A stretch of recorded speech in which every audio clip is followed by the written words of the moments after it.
Hello, good day! Isang mapagpalang araw po. For today's video, babiyahin na naman ng inyong lingkod after natin mag-out sa ating trabaho. Dahil ika nga, may kasabihan, ang sipag at tiyaga para may nilaga.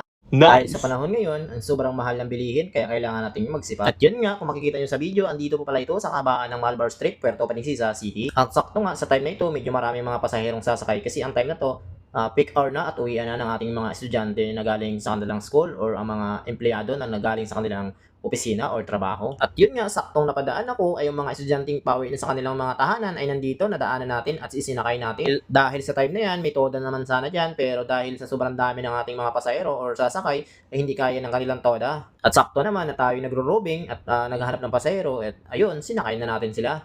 At yun nga, yun, sobrang traffic na naman sa time na to dahil yun nga, peak hour na dahil uwian na ng mga ating mga pasahero. Dahil nga, nagsabay-sabay ng ating mga estudyante at ang mga empleyado nang galing sa kanilang mga trabaho. At tayo naman bilang isang driver, kailangan natin mapagpakumbaba dahil sa sobrang traffic at kailangan nating mag-adjust or magtimpi sa ating sarili kasi minsan kapag traffic na sobrang nakakairita. Kayo, tama kayo! At yun mga idol, hanggang dito na lang ang aking upload video. At pa-support na rin pala ako mga idol sa aking munting vlog. Kung hindi ka pa nakapag-follow, pa-like and follow na lang sa aking munting page. Maraming salamat. God bless po!